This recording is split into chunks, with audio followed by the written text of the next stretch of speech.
Hello students, आज हम बात करेंगे बीएससी के फर्स्ट चैप्टर का, जिसका मैंने पहला वीडियो अपलोड कर रखा है, जिसमें मैनेजमेंट के बारे में मैंने आपको ब्रीफ दिया था। मैनेजमेंट क्या होता है, मैनेजमेंट क्यों इम्पोर्टेंट है, और उसकी डेफिनेशन हमने पढ़ी थी, और साथ में मैंने उसको इलोबरेट किया था प्रोसेस के अंदर किस किस को इंक्लूड करते हैं। पहले 2 मिनट के अंदर हम उसको थोड़ा सा रिवाइज कर लेते हैं। मैनेजमेंट की डेफिनेशन में बताई थी आपको, मैनेजमेंट होता क्या है? It is a process of getting the things done in order to achieve the goal effectively and efficiently। ठीक है, एक प्रोसेस है और प्रोसेस को मैंने फर्दर इलोबरेट किया था। प्रोसेस एक प्राइमरी फंक्शन होता है मैनेजमेंट का। सबसे इंपॉर्टेंट चीज मैंने बताई थी, मैनेजमेंट अगर तभी हो सकता है जब तक आपके पास गोल है। अगर गोल नहीं है, अगर आप एमलेस हो, तो मैनेजमेंट यूजलेस है। क्लियर? इसके साथ मैं आपको बताया था प्रोसेस में 5 चीजों को इंक्लूड किया था मैंने, जिसमें मैंने प्लानिंग को बताया था आपको, ऑर्गेनाइजिंग, स्टाफिंग, डायरेक्टिंग और कंट्रोलिंग बताया था मैंने आपको। आज हम बात करेंगे कैरेक्टरिस्टिक्स ऑफ मैनेजमेंट को लेकर। अब मैंने आपको जैसे अकाउंट्स बताया था, वैसे यहाँ बता रहा हूँ। अगर डेफिनेशन समझ में आती है तो मैनेजमेंट के कैरेक्टरिस्टिक्स भी डेफिनेशन से निकल के आएंगे। जैसे कि पहला मैं बोलता हूँ, it is A goal oriented process. पहला क्या बोला जाता है? It is a goal oriented process. Means definition भी कहता है, क्या बोलता है definition? It is a process through which क्या करते हैं, काम करवाते हैं। ठीक है, मींस अगर आपके पास गोल नहीं है तो प्रोसेस का कोई यूज नहीं है। मींस आप किस बात की प्लानिंग करोगे, क्या चीज की ऑर्गेनाइजिंग करोगे, स्टाफिंग, डायरेक्टिंग, कंट्रोलिंग, किसी चीज का भी हो सकता है अनटिल अनलेस क्या नहीं आपके पास गोल नहीं है।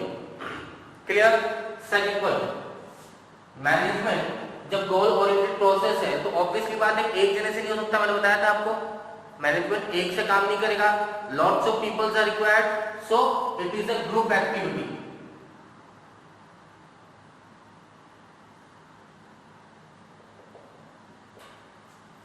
अब ये चीज हम नॉर्मल वे में भी समझ सकते हैं। It is a group activity. How? That I have told you earlier also that one people or one person can not handle everything. He cannot be skillful in finance. If he is skillful in finance, then he cannot be in economics.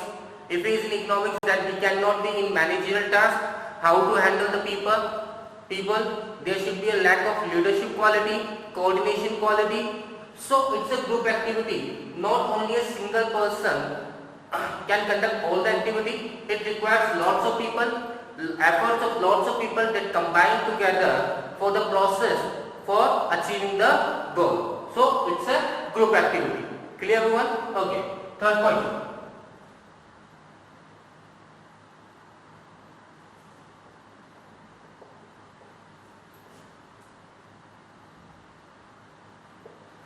It is a continuous process. Now what is continuous process? Continuous process means, मैंने आपको बताया था यहाँ पे पहले video के अंदर, planning, फिर ऑर्गेनाइजिंग, फिर staffing, then directing, then controlling. It means controlling के बाद वापस क्या होता है? प्लानिंग होती है। कंट्रोलिंग में हम क्या चेक करते हैं? Is there any deviation from the standard performance that we have acquired in actual. जो एक्चुअल परफॉर्मेंस किया और जो स्टैंडर्ड परफॉर्मेंस हमने स्टैंडर्ड सेट कर रखा है, उसके बीच में जो डेविएशन आ रहा है, क्यों आ रहा है, किस वजह से आ रहा है, उसको कैसे कम किया जा सकता है। ठीक है, या मान लीजिए हमने एक्चुअल परफॉर्मेंस ज्यादा किया स्टैंडर्ड से, तो माइट भी हमने स्टैंडर्ड परफॉर्मेंस कम लिया होगा, तो एक्चुअल ज्यादा क्यों आ रहा है। एवरीथिंग हम हर चीज क्या करते हैं? एनालाइज करते हैं, तो वापिस से क्या होती है? प्लानिंग होती है। तो मैनेजमेंट हमेशा चलता रहेगा। ऐसे नहीं कि एक बार मैनेजमेंट हो गया देन छोड़ देंगे, फिर बाद में 2-3 महीने बाद नहीं। एवरीडे प्रोसेस है मैनेजमेंट। हर दिन देखा जाता है क्या प्रॉब्लम आ रही है, क्या सही हो रहा है और क्या अच्छा कर सकते हैं। Clear? Fourth point,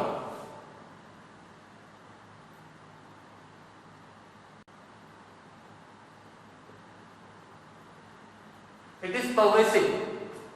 now what is pervasive? Means management सिर्फ ऐसा नहीं कंटिन्यूअस तो है, तो मैनेजमेंट का मतलब ये नहीं है कि सिर्फ मैनेजमेंट बड़ी बड़ी कंपनी पे ही लागू होता है।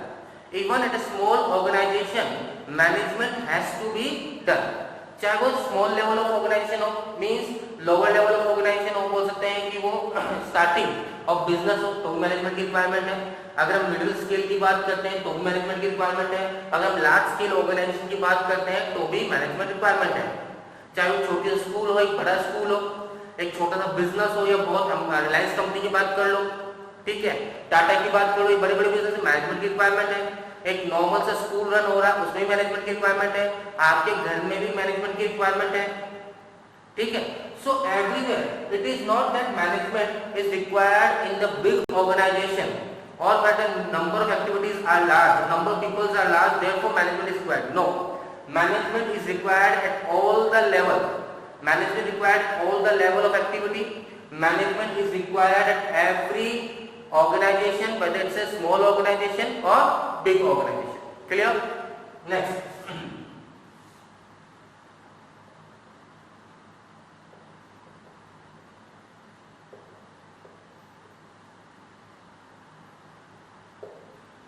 इंटेंजिबल फोर्स कह सकते हैं, और we can say it is an intangible.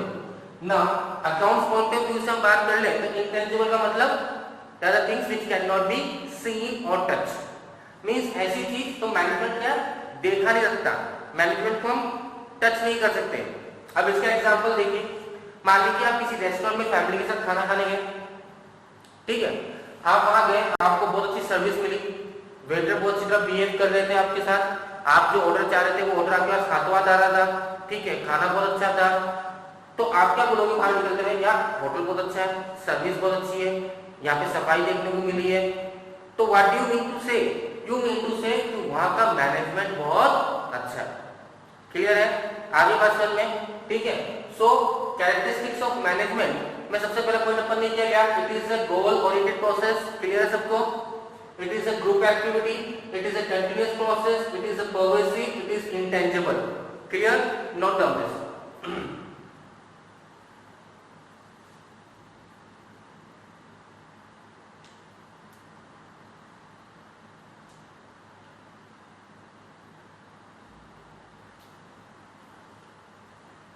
Okay, next.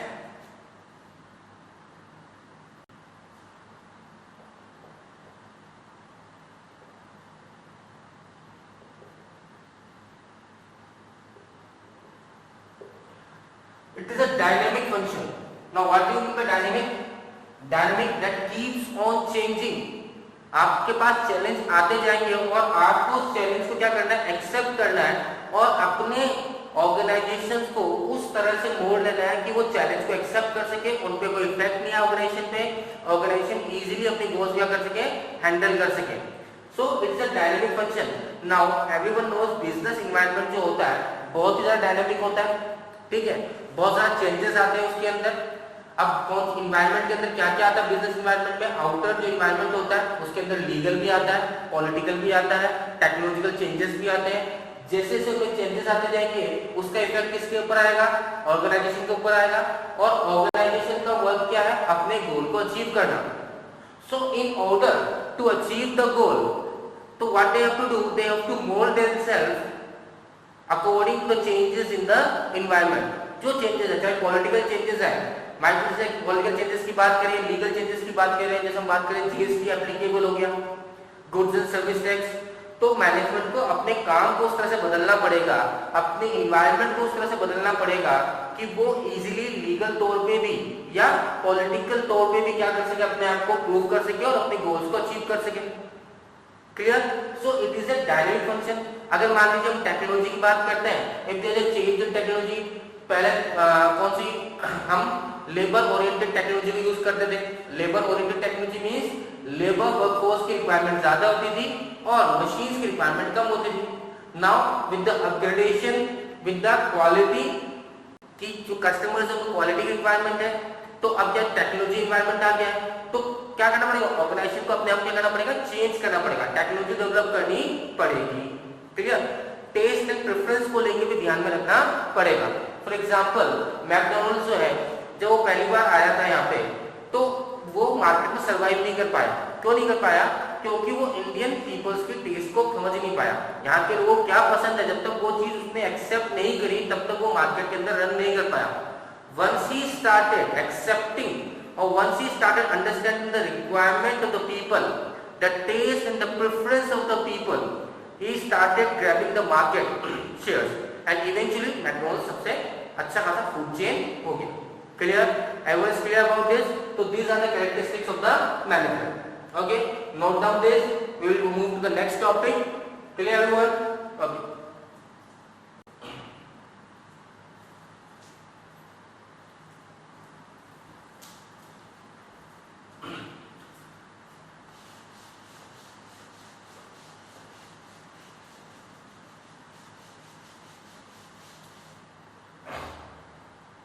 Now we will talk the topic about that is objectives of management.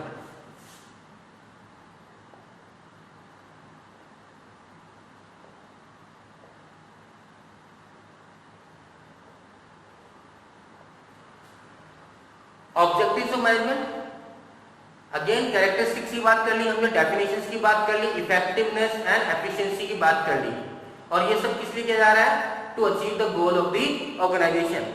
Now the thing is objective organization को हम तीन हिस्सों में तोड़ देंगे। First that is organizational objectives,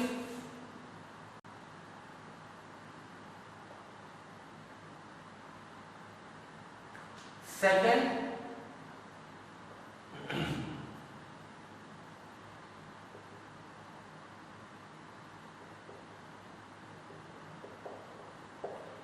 social objective and third is a personal objective.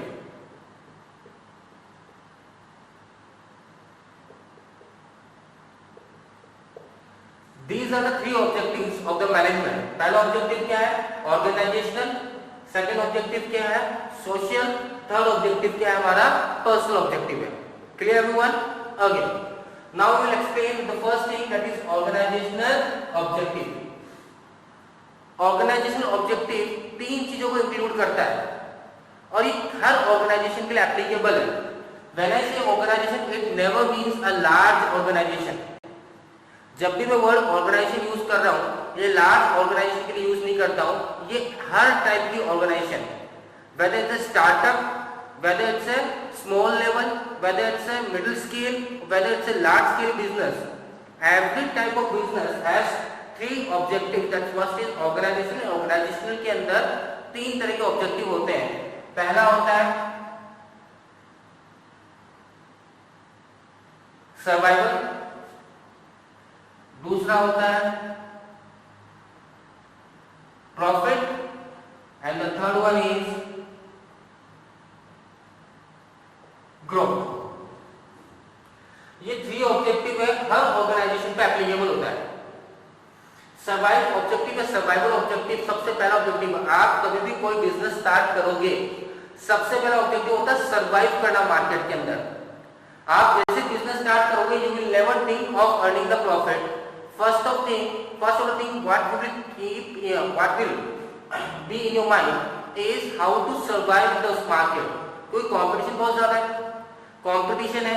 आप जैसे मान लीजिए राशन की दुकान ओपन करते हैं, तो जनरल स्टोर ओपन किया, तो ऐसा तो है नहीं कि जनरल स्टोर सिर्फ आपका ही पूरे मार्केट के अंदर, ऐसे बहुत सारे जनरल स्टोर है मार्केट के अंदर। तो सबसे बड़ा ऑब्जेक्टिव क्या होगा आपका? उस मार्केट में सर्वाइव करना, कॉम्पीट करना कि दूसरे जनरल स्टोर से बेटर हम क्या दे सकते हैं। तो फर्स्ट ऑब्जेक्टिव इज सर्वाइव।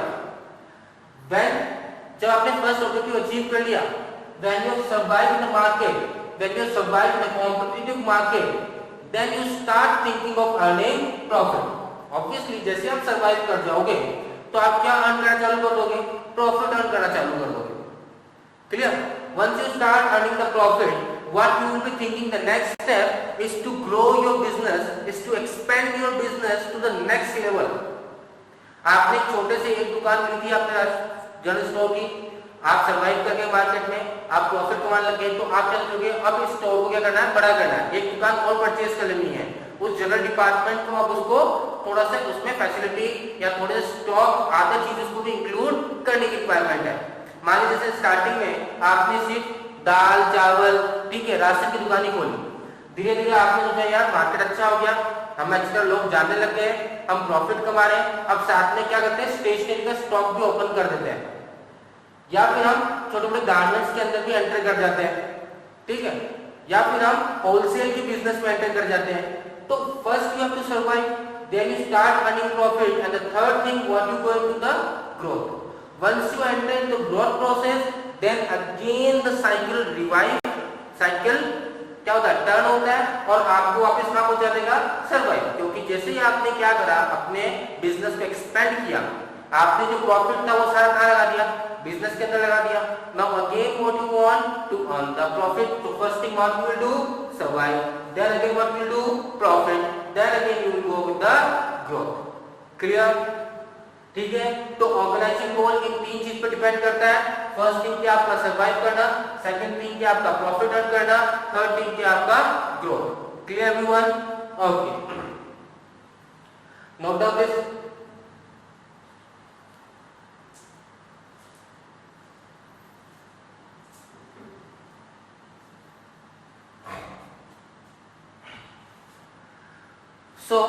आज हमने एक टॉपिक लिया कैरेक्टरिस्टिक्स ऑफ मैनेजमेंट को लेके, दूसरा टॉपिक हमने ऑब्जेक्टिव्स ऑफ मैनेजमेंट स्टार्ट किया, जहां पे हमने ऑर्गेनाइजेशन ऑब्जेक्टिव के बारे में बात किया। जो नेक्स्ट वीडियो होगा उसके अंदर मैं social objective, personal objective and further things को एक्सप्लेन करूंगा। मैं वीडियोस को छोटे इसलिए बना रहा हूं कि सडनली एकदम से आपको प्रेशर नहीं बने, आपको सारी चीजों को एक साथ याद करने की रिक्वायरमेंट नहीं हो, हाथों हाथ में लिखवाते जा रहा हूं, एक्सप्लेन करते जा रहा हूं। आप जब भी वीडियो देखें तो कॉपी लीजिए, पेन लीजिए, नोट डाउन कीजिए और जो मैं समझा रहा हूं उनके आगे उन चीजों को लिखते जाइए। बीएसटी इज नेवर अबाउट रट्टाफिकेशन, प्लीज रट्टाफिकेशन मत जाइए, टॉपिक कंसेप्ट को समझिए, it will always help you to get a good numbers in the board. Okay, thank you.